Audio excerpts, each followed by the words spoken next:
Instruit du royaume des cieux. Matthieu chapitre 13, versets 51 et 52. En Matthieu 13, 51 et 52, nous pouvons lire les phrases suivantes. C'est à ses disciples que le Seigneur Jésus a prononcé ces mots. « Avez-vous compris tout cela? » « Oui, répondirent-ils. Et il leur dit, « C'est pourquoi tout scribe instruit de ce qui regarde le royaume des cieux est semblable à un maître de maison qui tire de son trésor des choses nouvelles et des choses anciennes. » Que peut-on apprendre d'un passage comme celui-là? Remarquez que ces deux phrases sont liées par les mots « c'est pourquoi ». Quel est le lien qui existe entre le verset 51 et le verset 52? Certains considèrent ce passage comme étant une parabole. Quelle leçon doit-on tirer de cette parabole? Quelles sont ces choses que l'on appelle choses nouvelles et choses anciennes? Dans cette leçon, nous allons considérer toutes ces questions et tenter d'y répondre. Au fur et à mesure que notre étude progressera, j'espère vous montrer certains des principes spirituels que comporte ce passage. Le verset 53 situe le contexte dans lequel Jésus a dit les mots qui font l'objet de notre étude. Ainsi, nous lisons « Lorsque Jésus eut achevé ses paraboles, il partit de là. » Le Seigneur venait tout juste d'enseigner une série de paraboles sur le royaume des cieux. Nous remarquons d'ailleurs que le 13e chapitre de Matthieu comporte 7 paraboles, dont 6 commencent directement avec l'expression « Le royaume des cieux est semblable à ceci ». Lorsque nous lisons le verset 51, il faut donc garder à l'esprit que Jésus avait terminé son enseignement présenté sous la forme de paraboles. Il pose alors cette question à ses disciples. « Avez-vous compris tout cela? Comprenez-vous ce que j'ai voulu vous communiquer par ces 7 paraboles? » Et ils répondirent par l'affirmative. « Oui, Seigneur, nous comprenons. » Du moins, ils pensaient avoir tout compris. Cela a de quoi nous surprendre. Il y a tant de richesses à découvrir dans chaque parabole. Quiconque prétend tout savoir sur les paraboles de Jésus réalisera qu'il y a toujours quelque chose de plus à apprendre. On ne peut épuiser les richesses que contient la Bible. Mais les disciples, quant à eux, croyaient avoir assez bien maîtrisé la signification des paraboles. Puis au verset 52, le Seigneur Jésus leur répondit en disant « C'est pourquoi. C'est pourquoi tout scribe instruit de ce qui regarde le royaume des cieux est semblable à un maître de maison. » Essayons de comprendre le raisonnement de Jésus.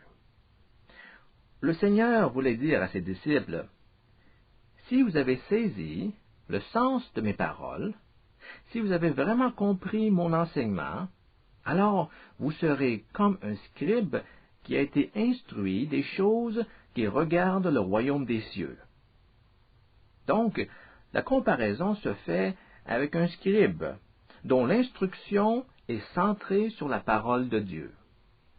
Ceci constitue le principal point de ce passage. Si on veut utiliser des mots qui nous sont plus familiers, on peut affirmer que ce passage se rapporte à l'activité chrétienne de faire des disciples. Regardons la fin de l'évangile de Matthieu, en Matthieu chapitre 28, au verset 18 et 19. Voici ce qu'on lit.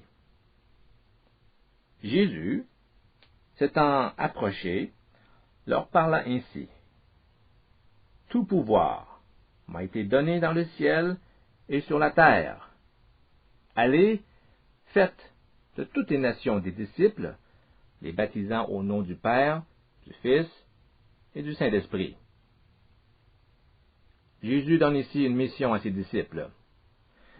À la fin de son ministère terrestre, juste avant son ascension vers le ciel, il leur dit « Tout pouvoir m'a été donné dans le ciel et sur la terre. » en vertu de l'autorité que Dieu le Père a transmise à Jésus, allez, faites de toutes les nations des disciples.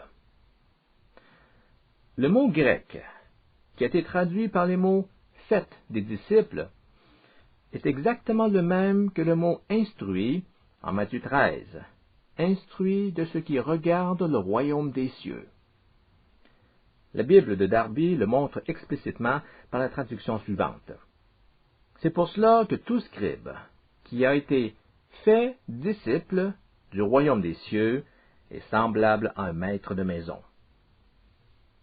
Jésus envoie tous ses disciples en mission. Cette mission consiste à aller dans le monde entier et à faire des disciples.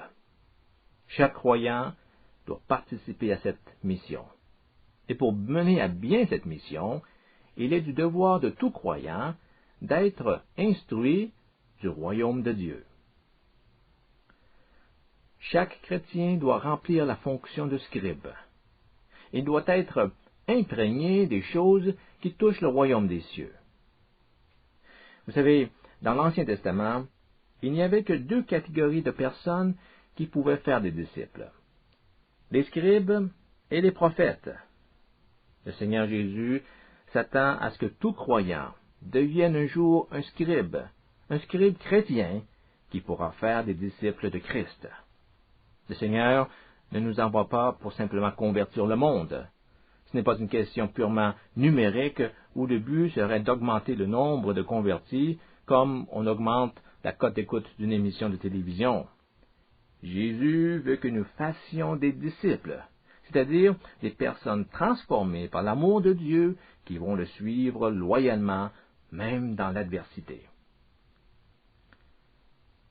Afin de bien comprendre cette attente de notre Seigneur, il faut nous attarder à définir la fonction du scribe. Qu'est-ce qu'un scribe exactement? Que fait-il? Un scribe possède trois principales fonctions. Nous allons les considérer une à une et voir en quoi chacune d'elles se rapporte aux disciples de Jésus. Tout d'abord, un scribe est un étudiant de la loi de Dieu. Un scribe était en quelque sorte un rabbin qui passait une grande partie de son temps à étudier la loi. Tous le considéraient comme étant un maître de la loi de Dieu. Mais ce n'était pas un étudiant ordinaire. Quand il étudiait les Écritures, il le faisait de façon extrêmement rigoureuse. En Jean chapitre 5, verset 39, le Seigneur Jésus dit « Vous sondez les Écritures, parce que vous pensez avoir en elles la vie éternelle. » Le mot « sonder » caractérise parfaitement la manière dont les scribes étudiaient la loi. Ils ne faisaient pas que lire la Bible, ils la sondaient profondément. Ils prenaient le temps nécessaire pour scruter la parole de Dieu. Donc, la tâche première du scribe était d'étudier attentivement la Bible. Il sondait les Écritures. Qu'est-ce qui motivait le scribe à étudier les Écritures avec tant de soin? Il examinait attentivement les livres saints parce qu'il recherchait la vie éternelle. C'est ce que Jean, chapitre 5, verset 39 nous dit. Vous sondez les Écritures parce que vous pensez avoir en elles la vie éternelle. Il scrutait les Écritures parce qu'il savait que la parole de vie ne pouvait se trouver dans aucun autre livre. Il voulait acquérir la vie éternelle. C'est pourquoi aucun sujet d'étude dans ce monde n'est plus important que la parole de Dieu. Rappelez-vous de l'époque où vous étiez encore aux études. Peu importe le domaine dans lequel vous étudiez, vous vouliez que ces études vous permettent éventuellement de gagner votre vie. Bien sûr, l'intérêt que vous portez à un sujet particulier influence beaucoup le choix de vos études. Mais le but final était de vous faire une place dans la société par un métier qui vous rendra financièrement autonome. Et pour ce faire, vous deviez consacrer du temps aux études. Dans le domaine spirituel, l'étude de la parole de Dieu nous aide non pas à acquérir un gagne-pain, mais à trouver la vie éternelle. Je le répète, il n'y a rien de plus important que l'étude des Saintes Écritures, car il vous offre la possibilité d'une place dans le royaume de Dieu pour l'éternité. Avec les rapides progrès de notre monde, nous devons constamment mettre à jour nos connaissances. Il faut savoir tenir compte des changements qui se produisent inévitablement dans tous les champs de compétences. J'ai délaissé ma pratique médicale pour 3 ans afin de me consacrer à temps plein à l'étude de la parole de Dieu dans une école biblique. À la fin de cette période d'études, j'ai repris la pratique de la médecine. Il a fallu alors prévoir un temps de transition pour me permettre de rafraîchir mes connaissances médicales. Et ce qui m'a le plus surpris lors de mon retour en médecine, c'était de découvrir les nombreuses nouveautés qui sont apparues durant ces 3 ans. Je devais maintenant les inclure dans ma nouvelle pratique. Avec le temps, nos connaissances évoluent. Par contre, la parole de Dieu ne change pas. On peut avoir une version plus moderne du texte original, mais le contenu demeure strictement le même d'une génération à l'autre. En Ésaïe, chapitre 40, verset 8, nous lisons que l'herbe sèche, la fleur tombe, mais la parole de notre Dieu subsiste éternellement. La parole de Dieu demeure pour toujours. Étant éternelle, elle donne accès à la vie éternelle. Tout scribe en comprend l'importance pour sa propre vie. Ayant étudié la loi, la seconde tâche du scribe est maintenant de l'enseigner. Car on n'étudie pas la loi de Dieu dans le seul but d'en tirer une satisfaction personnelle. Le scribe a la responsabilité de montrer aux autres la façon de marcher sur la voie qui mène à la vie éternelle. Il a étudié la loi, il doit aussi l'enseigner. En Luc, chapitre 5, verset 17, nous constatons que le scribe est désigné par le terme « docteur de la loi » ou « enseignant de la loi ». En grec, il s'agit d'un seul et unique mot.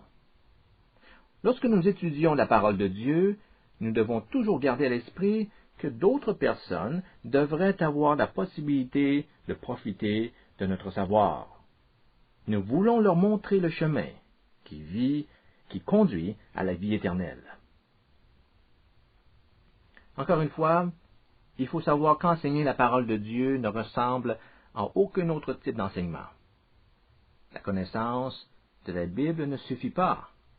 Non seulement le scribe doit-il enseigner avec sa bouche, mais sa vie doit aussi illustrer les vérités bibliques qu'il transmet.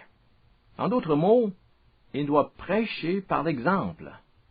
Le spécialiste de la loi ne peut pas prétendre qu'il connaît la loi s'il ne l'applique pas dans sa vie personnelle. Nous avons été habitués à reconnaître un bon enseignement par son habilité à nous faire comprendre une matière donnée. La vie personnelle de l'enseignant ne regarde pas ses étudiants. Elle ne joue aucun rôle direct dans la capacité d'un professeur à transmettre son savoir.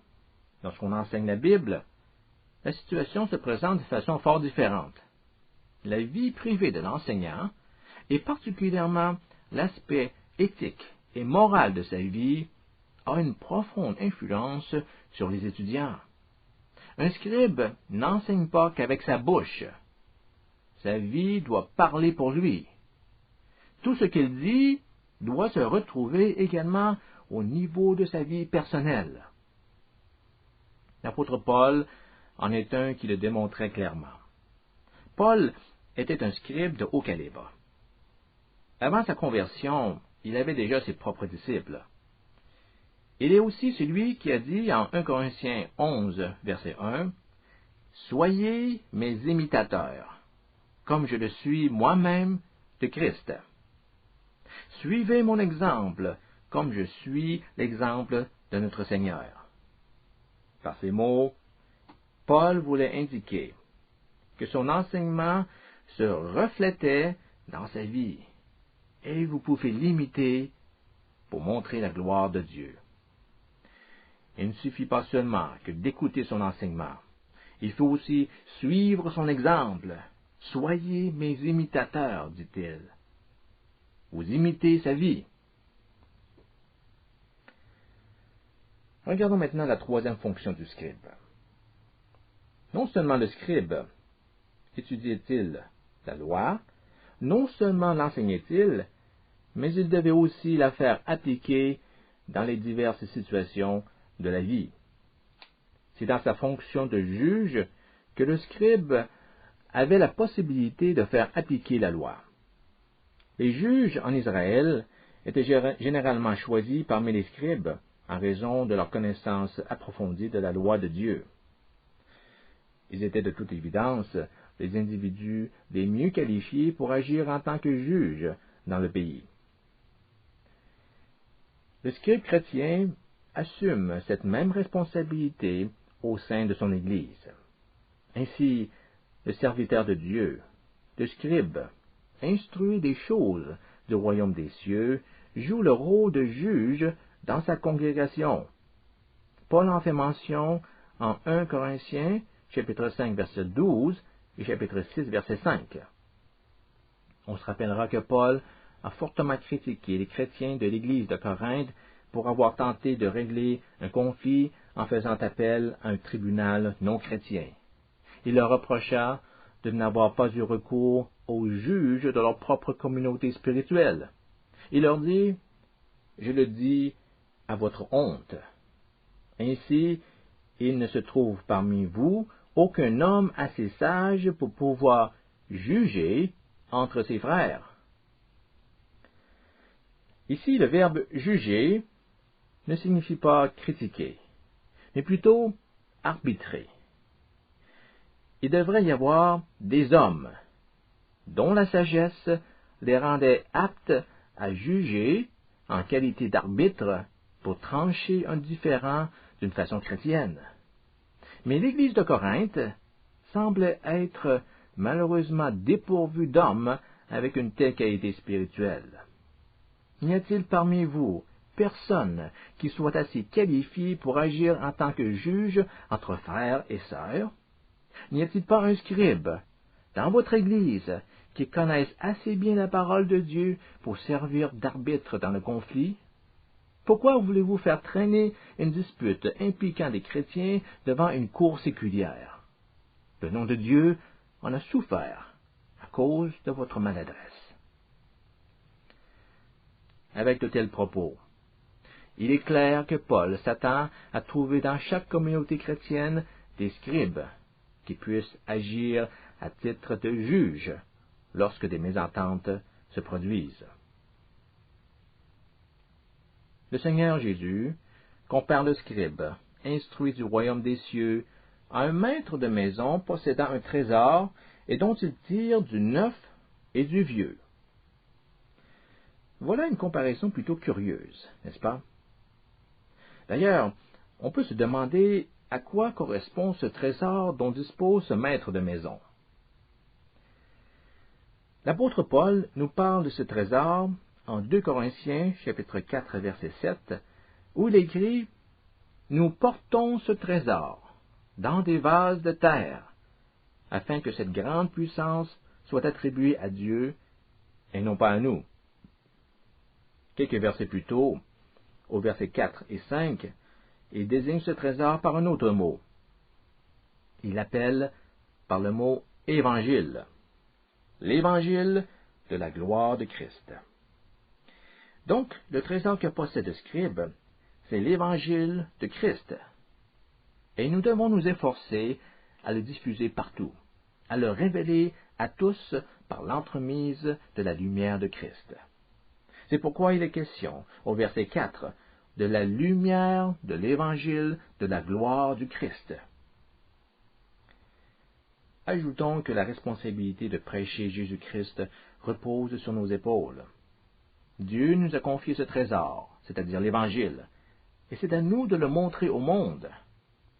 Chaque croyant possède un trésor en lui. Paul dit que nous portons ce trésor dans des vases de terre, afin que cette grande puissance soit attribuée à Dieu et non pas à nous. Ces vases de terre représentent nos corps physiques, frêles, dans lesquels se manifeste la vie de Jésus. L'Évangile contient une puissance qui peut transformer un être humain. Cette puissance est en nous. Elle provient de Dieu et nous avons la possibilité de la communiquer à d'autres en annonçant le Christ, notre Seigneur. Donc, chaque croyant a reçu de Dieu un trésor, l'Évangile. C'est la richesse que possède le scribe chrétien. Retournons au chapitre 13 de Matthieu. Le scribe peut se comparer à un propriétaire ayant la capacité de tirer de son trésor du neuf et du vieux, des choses nouvelles et des choses anciennes. Qu'est-ce que cela veut dire? Qu'est-ce qui peut être à la fois neuf et vieux? Je ne vois qu'une chose, la vérité. Seule la vérité a la particularité d'être en même temps une chose nouvelle et une chose vieille. Essayons d'y voir un peu plus clair. D'un côté, on peut avancer que la vérité ne date pas d'hier. Elle est vieille dans le sens qu'elle a toujours existé. Une chose ancienne qui devient démodée, qui tombe en désuétude, ne peut pas constituer la vérité. D'un autre côté, la vérité est toujours nouvelle, car elle n'a jamais cessé d'être la vérité, peu importe l'époque dans laquelle on la trouve. On n'a pas à la mettre à jour. Mais si elle n'est que nouvelle, sans être ancienne, elle ne peut pas être la vérité non plus. Elle doit avoir existé dans le passé. La vérité a toujours été la vérité. Étant éternelle, elle n'est pas influencée par le temps. La vérité de Dieu ne change pas. Elle subsiste à jamais. Vous voyez donc où je veux en venir. La vérité est ancienne, mais elle a aussi l'apparence du neuf, car elle ne se démode jamais. Ce principe touche particulièrement les choses spirituelles. Prenons par exemple 1 Jean, chapitre 2, verset 7. La question d'être à la fois neuf et vieux se rapporte ici au commandement d'aimer son prochain. Voici ce que nous lisons. Bien-aimés, ce n'est pas un commandement nouveau que je vous écris, mais un commandement ancien que vous avez eu dès le commencement. Ce commandement ancien, c'est la parole que vous avez entendue. Dans le verset suivant, au verset 8, Jean parle d'un nouveau commandement. Or, il s'agit en fait du même commandement qu'il avait déjà désigné par le terme « ancien commandement » au verset 7. Toutefois, c'est un commandement nouveau que je vous écris, ce qui est vrai en lui et en vous, car les ténèbres se dissipent et la lumière véritable paraît déjà. Jean souligne ici la nécessité d'aimer. Il la présente comme étant un commandement de Dieu qui est à la fois ancien, au verset 7, et nouveau, au verset 8. Comment est-ce possible? Parce que c'est la vérité. Comme nous l'avons vu, seule la vérité possède une telle caractéristique.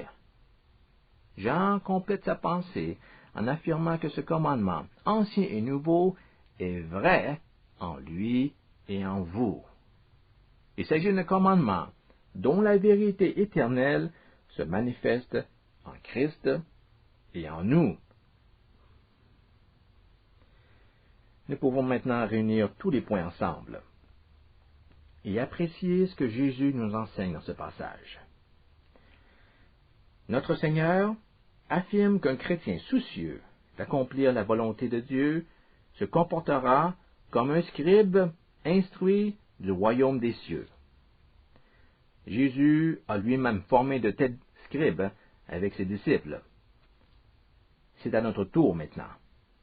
Chaque croyant se doit de devenir un disciple capable de former d'autres disciples qui s'occuperont eux aussi de la même tâche. Un tel disciple prend un vif intérêt à l'étude de la parole de Dieu. Il sonde les Écritures pour connaître tout ce que Dieu veut révéler aux hommes. Sa connaissance de l'enseignement biblique ne se limite pas à une croyance théorique du christianisme. Tous les aspects de sa vie reflètent un désir ardent de suivre la volonté de Dieu. Et à mesure qu'il mûrit, il découvre des vérités bibliques qui lui permettent de distinguer avec plus d'assurance ce qui est bien de ce qui est mal. Hébreux chapitre 5, verset 14, affirme que la nourriture solide, c'est-à-dire la connaissance approfondie de la Bible, est pour les hommes faite, pour ceux dont le jugement est exercé par l'usage à discerner ce qui est bien et ce qui est mal. Un chrétien, instruit du royaume des cieux, aura entraîné sa conscience à faire la différence entre le bien et le mal. Il pourra ainsi exercer la fonction de juge dans son Église, juge dans le sens spirituel qui est capable de prononcer un juste jugement dans un conflit impliquant ses frères ou ses sœurs. Un scribe est doté d'une puissance. Cette puissance surnaturelle provient de Dieu. En effet, aucun scribe ne peut acquérir cette puissance par lui-même, peu importe son niveau d'instruction dans les choses spirituelles. Nous ne sommes que des vases de terre qui peuvent se briser facilement. La puissance qui anime le scribe réside dans le trésor qu'il possède, dans l'évangile du Christ, dans la vérité éternelle de Dieu. Cette puissance peut révolutionner complètement une vie humaine. Elle peut libérer un individu vendu au pouvoir du péché en faisant de celui-ci un disciple du Christ, conduit par l'Esprit de Dieu. En terminant, j'aimerais vous lire 2 Timothée, chapitre 2, verset 2. « Et ce que tu as entendu de moi, en présence de beaucoup de témoins, confie-le à des hommes fidèles, qui soient capables de l'enseigner aussi à d'autres. »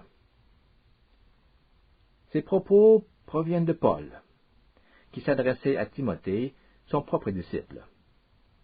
Ce dernier était devenu, à juste titre, un scribe du royaume des cieux, tout comme Paul, affairé à faire des disciples pour le Seigneur. Je vous enseigne ce qu'on m'a enseigné, et à mesure que vous profitez de mon enseignement, préparez-vous à l'enseigner aussi quand votre tour viendra. La fonction d'enseignant ne se limite évidemment pas au contexte de l'école du dimanche. On peut enseigner à tous les jours de la semaine. Pour reprendre les paroles de Paul en 2 Corinthiens chapitre 4, verset 4, on enseigne principalement en faisant briller par notre vie la splendeur de l'Évangile de la gloire de Christ. Voilà donc le modèle à suivre. Celui à qui on a enseigné deviendra lui-même un enseignant de l'Évangile de Christ. Dieu utilise des scribes pour établir son royaume dans ce monde. Êtes-vous de ceux qui ressemblent à cette description du scribe, instruit du royaume des cieux? Si tel est le cas, vous aurez aussi le souci de faire partager cette instruction à d'autres, afin que la Seigneurie de Jésus prenne place dans le cœur des hommes.